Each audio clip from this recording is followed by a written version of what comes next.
Welcome to this episode of I Can Do That. I'm David Lyell, your host this time. We are making a floating shelf with storage. So I have 5 drawers inside of my floating shelf, and this is going in my kitchen above my coffee station. Yes, I have 5 feet worth of coffee material, coffee making devices in my kitchen. And so I have tea bags, tea boxes in some of these. But a couple cool features. We use a continuous piece of oak along the front here. I'll show you how I got that nice straight grain out of there. I have library style levers on here, or handles, to pull these out. And then we'll dive into some drawer making basics. We used 1/4 inch plywood to make these drawers. Very light, but very strong once you nail and glue those together. So it's basically a giant torsion box, very sturdy. We'll even get into how to install this in your home. So let's get building. To get started with the torsion box, I've already ripped our material, our 3/4 inch plywood, to the thickness that we need, which is 3 inches ripped wide. So we have our ribs, let's call them ribs, that we are going to place throughout the length of this. To make this easy, because my brain hurts sometimes when I try to divide things and figure out even spacing, my 5-foot shelf is going to have 1-foot intervals for these ribs. But if you mark out 5 feet and then you start placing your ribs on them, you're going to be 3/4 of an inch short, because on this first one you have to go to the right of the mark, and then so on. If you keep going to the right of the mark, you will end up not having enough material down here to keep the spacing even. So I cut my back board for this torsion box 3/4 of an inch longer. So it is 5 feet and 3/4 of an inch long. And so I've already cut that to length, and I've cut a few of these to length, and these are ripped from the same setting on the fence, so they match perfectly, and they are 6.5 inches long. I've gone ahead and I've set up a stop on the miter saw, and we're going to finish cutting these. So I just cut these all, and I've set them up. I've double-checked my measurements between them again, because I really want to make sure that they're right, and I usually mess things like this up. So now that I have those all set up, and my lines established, everything's double checked, I am going to glue and screw these in straight from the back. And so I'm going to apply a little bit of glue. I'm going to use a countersink bit to pre-drill, and then I'm going to drive an 1 3/4 inch number 8 wood screw into that. And so that will give me plenty of bite in there, and I'll do 2 per board. Just to make sure everything looks pretty for all of you, I'm actually measuring down from the top 3/4 of an inch to make sure all my screws line up nice and pretty. I probably wouldn't do this normally, but this is for you. I'll do the same when I come up from the bottom.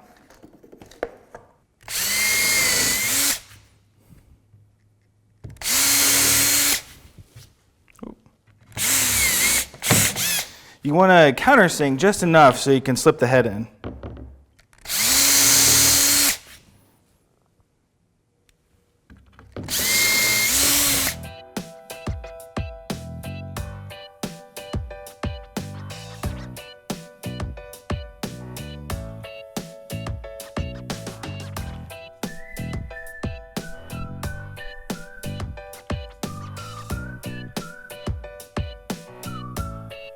For these butt joints, I'm using Titebond.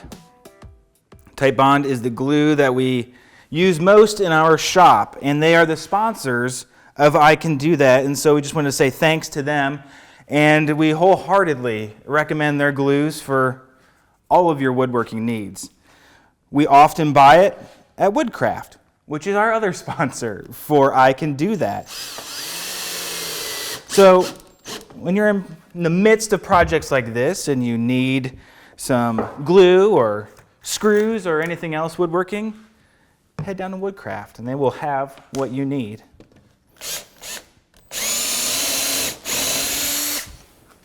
Okay, now that these are all glued and screwed, Before I take my measurements for this sheet, I just want to go through and clean some of these edges up. I've already started doing that. There's shavings on the table, but with a block plane, you can make sure that these two pieces of plywood are perfectly flush. And so I have a couple that are just a tiny bit proud or hanging down. So I just want to, in this one especially, want to come through and make sure that's nice and level. Plywood's not great for your planes, but sometimes you just gotta do what you gotta do. You could sand it down, but that looks good. So let's take our measurement. So we had a 6.5 plus 3/4 makes 7 1/4. 7 1/4 by, remember, this is 5 3/4. So I'm going to go cut a 1/4 inch thick piece of plywood that fits the top and bottom of this, and we'll get that glued on. We're going to use a 23 gauge nailer. This is not something that is in the typical I can do that kit, but some of you might have one of these. If you don't, they're not horribly expensive. You need an air supply, and many manufacturers are starting to make these in their battery lineups. So you might consider getting one of these, because for a job like this where you have a bunch of fasteners that you need to do relatively quickly, because we're going to throw glue on all of these at the same time, it's really useful. And it'll provide plenty of strength and clamping strength to hold this down while we glue it. So we're going to use this, and we have 3/4 inch brads on here that will give us the holding power on here. So I'm going to square up this edge, then I'll go to the other end and come back to the middle. All right, so I'm going to apply this glue in kind of just a thin bead. We really don't want a lot of squeeze out happening as this goes on. And that's pretty much all the strength we need from this. All right, so let's get this aligned. I've thrown down lines going across where the ribs should be. And we'll just kind of set that for now. Line up this side. And this one is lined up. Pull that in a little bit.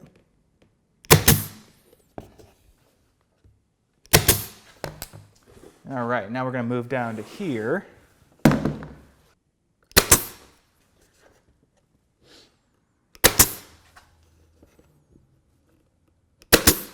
All right, so you can see that this one is not quite at 11 1/4 where it needs to be. So I'm going to nudge this in till it is, because I am stronger than this wood. And shoot down below your finger.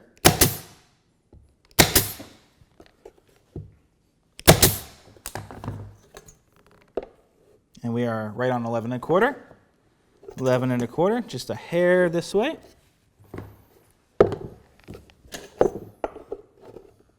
All right, let's move on to the other side. I've gone ahead and I've started to make my drawer parts.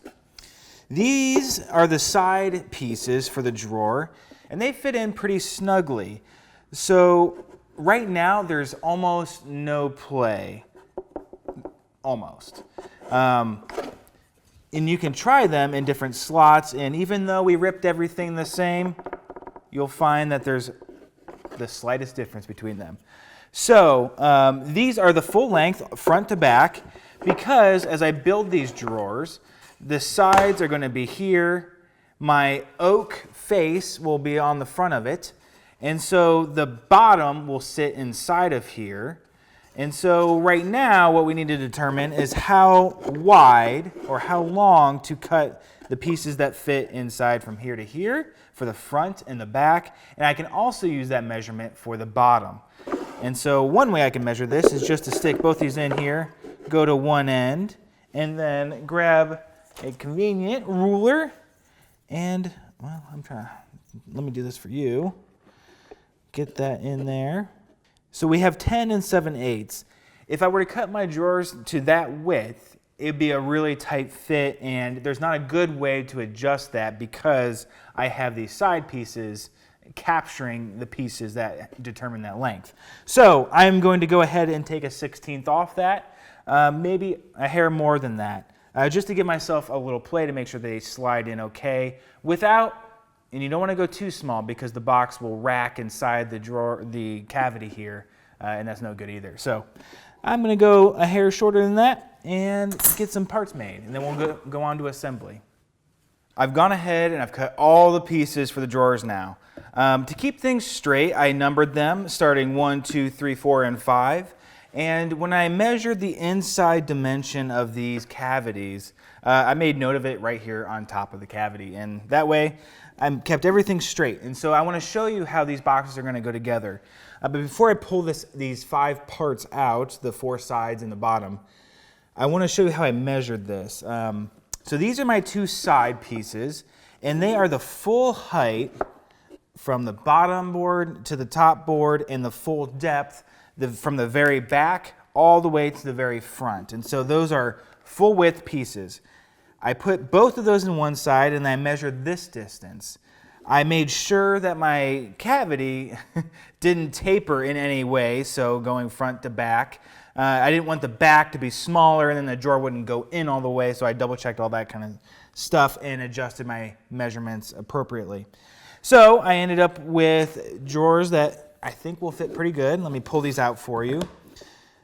I got the 2 sides here and then the bottom. And the way that these are going to go together is I wanted the sides to maybe take the most abuse, and so I wanted those to be flat on the bottom of the box, and then the bottom is captured between those, and these front and back pieces sit on top of the bottom. Let's flip that around, get a nicer edge for you, and likewise the back will be here. So these boxes are made out of 1/4-inch plywood, which will become very strong once you glue and brad nail it together. It doesn't look really substantial like a kitchen drawer, but you have to think about what you're putting in it. And so these are going to be very strong for what we're asking them to do. And so I think these will be great. So let's go ahead and brad and glue these together and start fitting the fronts.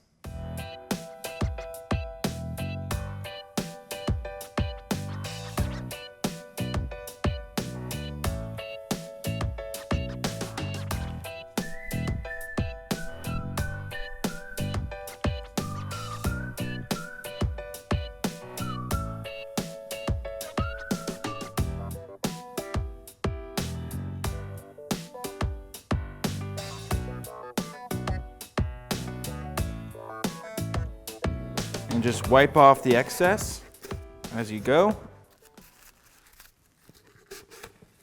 And you'll have a pretty clean box. And I'm going to hit that with a wet rag here in a second. But you'll find that once this glue dries, this thing will be rock solid. All right, let's move on to the next. All right, we just got this all sanded up. The drawers have dried overnight, so they're nice and sturdy, and everything's fitting pretty good. You can see that it fits my tee box very nicely. That's what I was going for. So now we move on to the drawer fronts and the side. And so right now we have a nice plywood box, and that's cool and everything, but we're going to use this red oak to clad it all the way around the 3 sides for our floating shelf. So I've already ripped this to the appropriate height, and I'm going to attach this one on this side, and then the front is going to overlap it. And you can imagine that I'm going to be cutting this into 5 pieces so that I have drawer fronts that are pretty seamless. I've come to learn something, and this is something you learn as you do more and more projects, about grain selection. And so when you're working with red oak, there's a danger that you will get these giant cathedral bits of grain that are very loud in your furniture. And so for this project, I had to buy a board that was this wide, and I don't have this lined up exactly. I think it might go like this. No, that wasn't it either. Anyway, this wide so that I could get this straight grain piece separated from this piece. And this piece will end up probably being some piece like something I use for shop furniture. But this front that I've selected out of it, the grain is pretty much straight all the way through. And that's because this is sort of rift sawn. Make sure I'm not going to knock anything over here. And I don't know if you can see on this, but the rings of the tree are pretty much going vertical on this piece of lumber. If you were to look at the end of this piece, they would be a little more flat, and that's where you get those cathedrals. So we have nice straight grain because the rings are pretty much vertical to our piece as you go across this. And so it ends up looking really nice once you pull that out of the wood that you need and use it. So I'm going to get started. I'm going to attach the sides first on this, and so I'm going to get this piece cut up for this side and that side, and then we'll move on to the fronts.